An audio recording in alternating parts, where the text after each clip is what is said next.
What's the matter? What is it? It's another case for Nick Carter, Master Detective. Yes, it's another case for that most famous of all manhunters, the detective whose ability at solving crime is unequaled in the history of detective fiction. Nick Carter, Master Detective. Today's curious adventure. Death plays the lead. Or Nick Carter and the mystery of the accidental clue. In just a moment, we'll hear how Nick used an accidental clue to solve a murder at a U.S. Army camp and break up a spy ring. Now for today's mysterious adventure with Nick Carter. Somewhere in these United States is an Army training camp, and somewhere in that camp is the USO Theater, which, on account of the rain pouring down outside, is unusually well filled. As our story opens, Nick Carter with his two assistants, Patsy and Scubby, are hurrying backstage in the theater in the company of their host, Major Wayne. Right through here, Nick. Gosh, what a mob. Look, Scubby, there are more soldiers backstage here than actors. Yeah. Quiet. Quiet, please. Quiet. Where's Mr. Dexter? Right here, Major. I'm glad you could get here so soon. This is bad business, Mr. Dexter. Very bad business. Who was it was killed? My leading lady, Margot Craven. She was shot in her dressing room, right in here. Mr. Dexter, this is Nick Carter. He just happened to be here visiting me today, but I'm going to ask him to take over the investigation for me. We're lucky to have such a great detective here when we need him. Thank you, Dexter. Now, suppose you tell me what you know about this right from the beginning. Of course. It really started right after the first act. I was in my office when Ross Craven, Margot's husband, came in. Well, Dexter, you've done it again. It's a hit. You really like the show, Craven? I certainly do. But say, what's the matter with my wife? Why, what do you mean? Is anything the matter with Margot? I just stopped in her dressing room and she was crying. And she swears she won't go on for the second act. She will, if I have to drag her on. Those boys will be disappointed. You go out front, Craven, and don't worry. I'll go back and see her. All right, Dexter. You know, sometimes I think she should have married you instead of me. You certainly can handle her better than I can. Did he mean anything special by that, Dexter? It's no secret that I've been in love with Margot for years. But she married Craven, and that was the end of it for me. I see. Suppose you go on with your story. I started backstage, and just as I got to the passageway where Margot's dressing room was, I heard a shot. I ran to her room, opened the door, and found her lying on the floor. I just had time to be sure she was dead when Patty came in. Who's Patty? Patty Bird, my assistant, my best friend, and my pal and protector. He entered the dressing room right behind me. Is she dead? Yes. Yes, she's dead, Patty. Well, did she kill herself? I don't know. That must be the gun on the floor there. A pearl-handled .32. And I think I have seen her have it before now. Yeah. Oh, hey, she left the window open. It's raining in. I better close it. That's lucky you weren't in here with her when it happened. I saw you crossing backstage as the shot was fired, but I wish someone else had seen you. Meaning what? Meaning that lots of people knew you was in love with her. That it nearly broke you up when she married Craven, that's all. They might think you killed her because you was jealous. That's absurd. 5 minutes, Mrs. Craven. 5 minutes. Well, Patty, there's one call she'll never answer. Never again. Gosh, Mr. Dexter, that's tough. I've been examining the gun, Nick. There are no prints on it at all. I see. Dexter, do you have any idea why Mrs. Craven refused to go on for the second act tonight? Why, she... I can tell you why. Yes? And who are you? That is Carl Shaw, our star. Mr. Shaw, what did you mean by saying you could tell why? Margot Craven was in love with Dexter. She was eating her heart out for him. Said if she couldn't have him, she'd wreck the show. That's why she wouldn't go on for the second act. And I'll bet he went in to argue with her, maybe threatened her, and she grabbed the gun for protection. They struggled for it, and it went off, killing her. Do you know that happened? No, but I know Margot, and I know Dexter. Look here, Shaw. If Dex won't defend himself, I'll do it for him. Why don't you tell Mr. Carter the truth? That you were in love with Margot yourself, that you've been threatening to kill her ever since she married Craven. Sometimes she teased you till you got so mad you almost went crazy. Are you insinuating that I killed her? Yes, I am, and right to your face. What's the matter here? What's Margot. Margot. That's her husband, Mr. Carter. Your wife's dead, Mr. Craven. Dead? You didn't kill her, did you, Dexter? We don't know who killed her yet. We aren't even certain she didn't kill herself. I was afraid Dexter might have done it. He has such a rotten temper.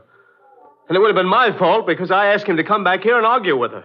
Mr. Craven, do you know anyone who might have had reason to kill her? Yes. Carl Shaw. What? He had a filthy temper, and Margot was always teasing him. You lie. Maybe you killed Margot yourself. Why do you say that, Mr. Shaw? Craven didn't love his wife. He wanted to be rid of her. You told me that's a lie, and you know it. Mr. Craven, where have you been since you talked to Dexter before? You certainly didn't get as soaked as you are now, sitting in a theater. Well, no, I went out and walked around to cool off. Then I saw the soldiers leaving the theater, so I came back to find out what happened. Nick, don't move too suddenly. But as soon as you can, look at the window. The window, what do you... Oh, a face. What was that, Nick? No, it's gone now. There was a face at the window, staring in at us, Major. There's nothing but rain there now. Scubby. Yeah, Nick? Take a look outside. See if you can find any footprints. The mud's so thick out there, you ought to be able to find some good ones. Sure thing, Nick. I'll be right back. Well, Major, I'm afraid we'll have to ask the whole company to stay here in town tonight. Accommodations may not be too good, but they'll have to do until the case is cleared up. Looks to me as if any one of several people might all equally well be guilty. We'll see that they're all taken care of, Nick. There are tracks, all right, Nick, but there's nobody there now. I'll put a guard out there for tonight, Nick. We can take a better look at the prints in the morning. That's all, folks. But don't go anywhere until I say so.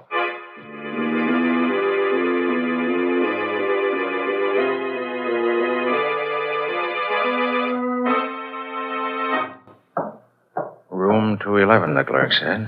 Yeah, it should be right about... Ah, here. Come in.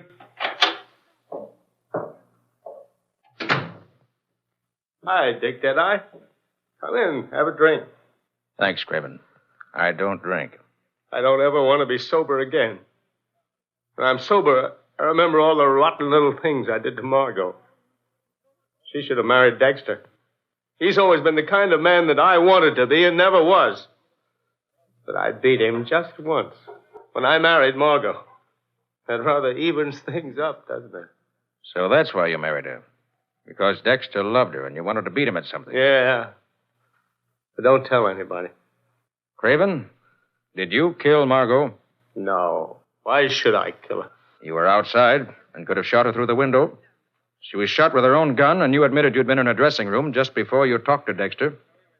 You could have taken her gun then. So, now you're trying to frame me for her murder. I'm not trying to frame anyone. I'm trying to find out the truth. Yeah, why don't you ask Dexter, then? He was the first one in her room. He found her. Or ask Carl Shaw. He hated her. And loved her. I guess they're the same thing sometimes. Sorry to see you in this condition, Craven. I'll talk to you again when you're more yourself than you are now. Good night, Craven. Oh, there you are, Nick. Scubby and I have been waiting here in the lobby for you. Yeah, did you get any more dope, Nicodemus? No, Scubby. Too many suspects and too few clues. Can we do anything for you, Nick? No, not just now, Patsy. It's getting late. I think I'll turn in. Well, I'll toddle off to my room then, if nobody minds. Okay, Patsy. See you bright and early in the morning. Good night, Patsy, old kid. Got lots of nice, pretty beauty sleep. Wouldn't do you any harm to get some of that beauty sleep you're talking about. You need it more than I do. Oh, that's what you think. I've got eyes. Oh, well, brother. I guess I'll put my car in the garage. I left it standing outside when I drove down from the theater. Hey, Nick, I've got something important to tell you. How about going to your room where we can talk? Why, sure thing, Scubby. Just as soon as I get the car put away for the night. I'll be right with you then. Won't take me but a couple of minutes. Right, Nick. I'll wait for you here in the lobby.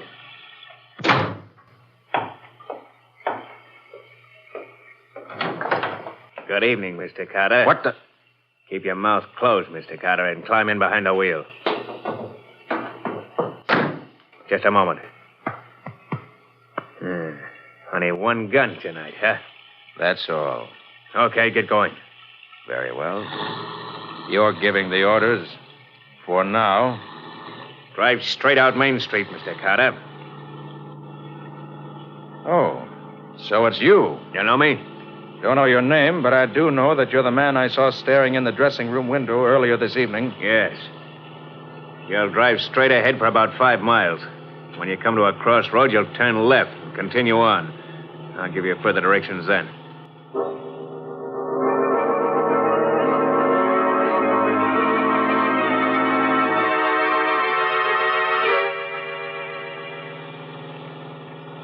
Pull up behind that car just ahead on the left.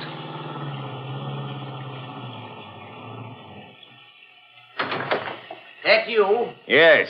I haven't had time to search him yet, but he must have him. The MPs didn't get him. We know that. If you'd only tell me what this is all about, maybe I could help you. Step out of your car, please.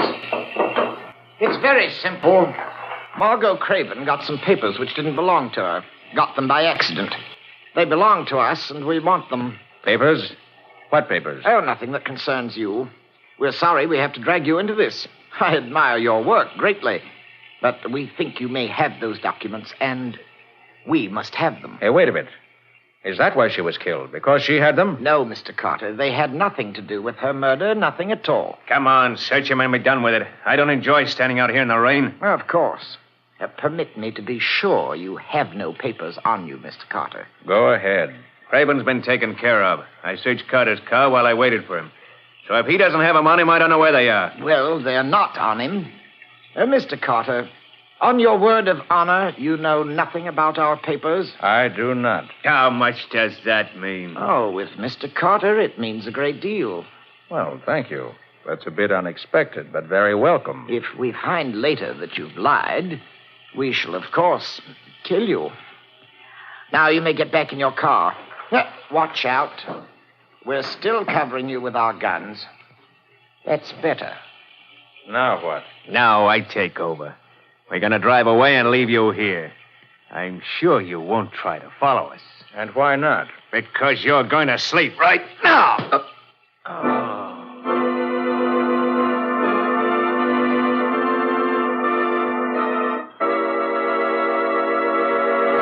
Miles from the little army camp town, alone and unconscious in his car. What's going to happen to Nick now?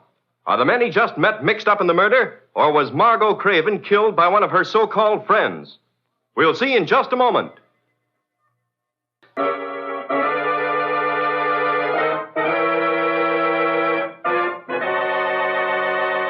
And now back to our story.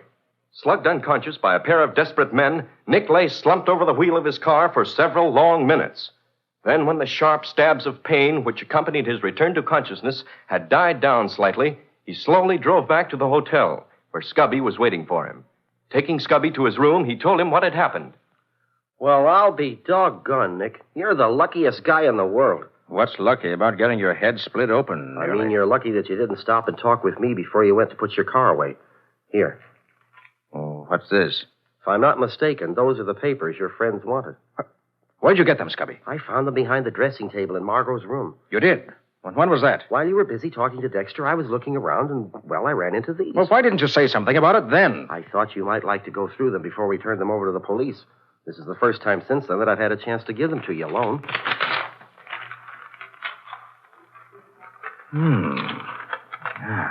What are they, Nick? Scubby, these are in code. I rather think they should be turned over to Major Wayne at the camp. Well, why give them to him? Use your head, Scubby. They're in code, I said, and Margot got them at an army camp. These were given to her by mistake. And that can mean only one thing, as I see it. Spies. Gosh, Nick. Do you really think so? I do. Come on. I'll get my car out of the garage and take them out to camp right now and turn them over to Major Wayne. Maybe these papers will help us catch the killer of Margot Craven.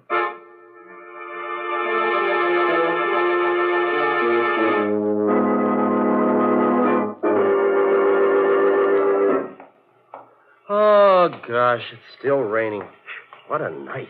Yes, what a night in more ways than one. So, we meet again, Mr. Carter. What the deuce are you... You again. If I were you, I would be very quiet. I won't hesitate to shoot you both if I have to.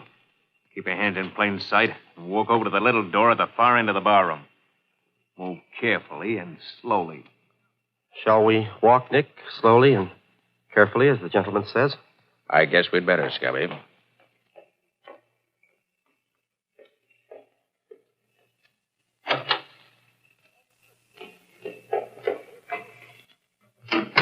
Well, Mr. Carter, I told you I was not a man who could safely be lied to.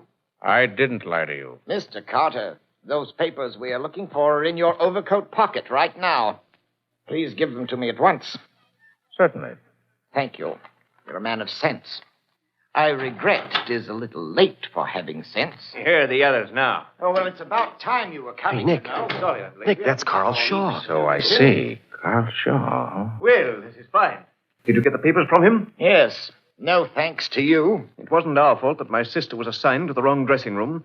I had a devil of a time getting things fixed up so she could change, but Franz threw the papers through the window before Margot got her things out. She'd never seen my sister, so the mistake was natural. Mistakes are never natural, and mistakes are never tolerated. I'll be happy when that man Carter dies. He's too clever to be allowed at large. Yes, you're right. But he's such a prominent man, his death will make quite a stir. It's unfortunate. It will break up the show unit, which we have so carefully organized. Now, Shaw, you will have to form a new unit of your own and take it around to the different camps. The work must go on. Of course. When do we take care of Carter? As soon as we've finished our work here, we're going to pack up and move on to another town. On the way, we shall dispose of Mr. Carter and his able assistant. Right now, we must see about the contents of these papers. They must go out at once. Hadn't we better tie up these two guys so as to be sure they'll still be here when we get back? Yes, Mike. Tie them both, hand and foot, and leave them back at the bar. We'll take care of them later.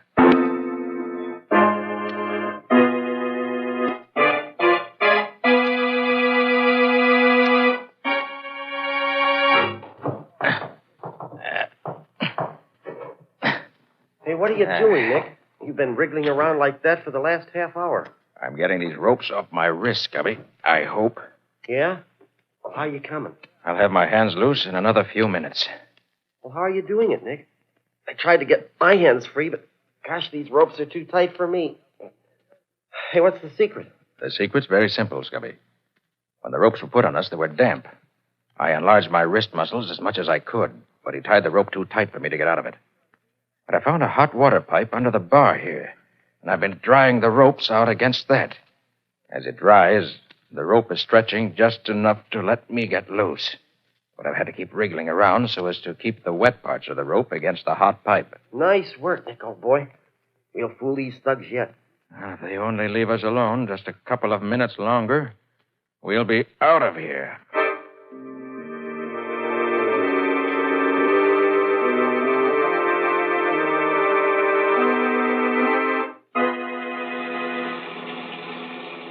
You'd better not drive too close to their hangout, Major Wayne. No, I won't, Nick. I'll stop a couple of blocks away and we'll sneak up on them from there. Sorry I couldn't arrest them myself and save you the trouble, but I have no official standing in cases of espionage, naturally. Quite so, Nick. But I'm glad you're going to give me a hand to capture them. Don't forget, Paddy and I are here, too, Major. Of course, Dexter. I'm only too glad that you and Patty happened to be with me when Nick brought me the news. Now, we'd better work out a plan of action before we get there. You know the layout, Nick. What do you suggest? I think it'd be a good idea for one of us to knock on the door of the place. Then when it opened, the rest of us, who will be in hiding just out of sight of the door, will rush in and take over. If we try to rush them from outside, someone may get killed before we can get inside. Good. I'll go ahead and knock at the door. No, Major, let me do that. I'd like that job. But, Patty, I can't let you risk yourself like that. That's my job. Please, Major, I want to do it. I got a special reason. But I think it's too dangerous. I can't let... I think it's a good idea, Major. Paddy would be just the man for the job. Well, of course, Nick, if you say so, but I don't like... Thanks, Mr. Carter. You're a good egg. Well, you better stop somewhere in here, Major. This is close enough. Right. Now, give me your attention, please. We'll hide near the front door of the building, except Patty. We'll go to the door and knock on it. When someone answers the door, we'll rush him, overpower him.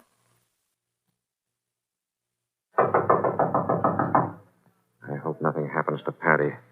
I can't understand your wanting him to do that job. I'll explain later, Major. Oh, there, the door's opening. Well, what do you want? Get your hands up. Come on, Nick. Keep them out shut. So, that's it, huh? Well, that's... Drop that gun before I... The rest of you come out with your hands up. The building is surrounded. No, we're coming. Don't shoot. We get up. Stop shooting. We're coming out. Nick, Paddy's badly hurt. See what you can do for Patty, Nick. I'll take care of these enemy spies. All right, Major. How bad is it, Patty? Curtains, Nick. Last curtain for me. We shouldn't have let you do this, Paddy. But I wanted to, Dex. I wanted to. But why, Paddy? Why? I think I can answer that, Dexter. Yeah. Nick can tell you. He knows. What's he talking about, Nick? What do you know? Patty, you killed Margot Craven, didn't you? Yeah, I killed her.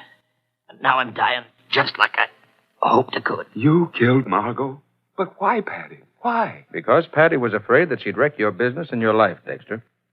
She was the kind of a woman who had to rule everybody with whom she came in contact. And she could have ruled you in the end because you loved her. Unless I'm mistaken, Patty tried to argue her out of a sit-down strike. There was a fight, and she was killed. Accidentally, perhaps. And then Patty jumped out the window, ran outside, and came back in just as you went into the dressing room from backstage. Right, Patty? Yeah. I don't know how you knew it, but I felt you did. Thanks for letting me go first. Oh. Patty. You've put me in your debt forever.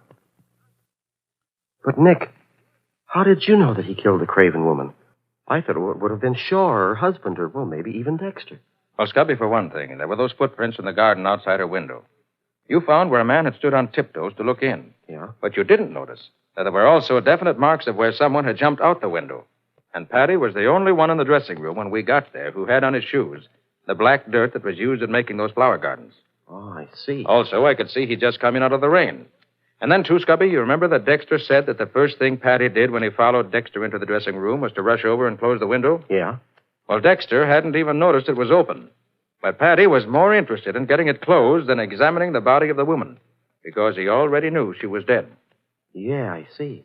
Well, it's simple when you explain it. And another thing. You recall those papers you gave me?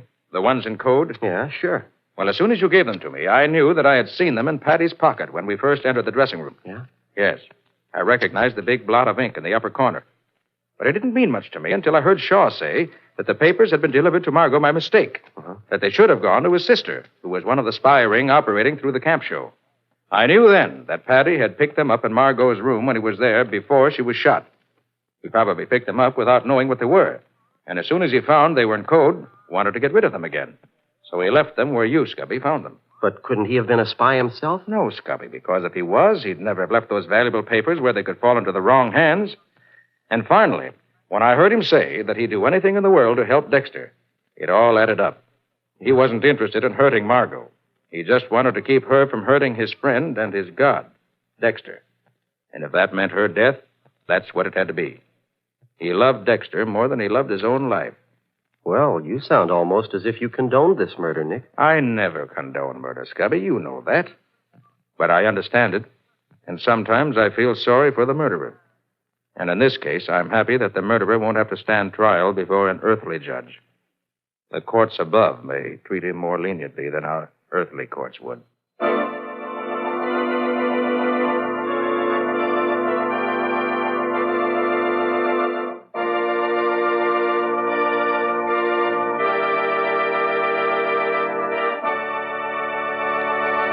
In just a moment, Nick and Patsy will bring you a preview of next week's exciting case.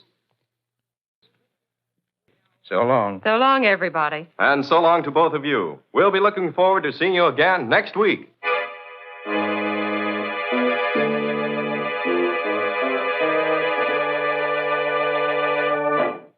Stars Lon Clark as Nick, with Helen Choate as Patsy. Original music is played by Lou White, and the programs are written and directed by Jock McGregor. This is Ken Powell speaking. This is Mutual.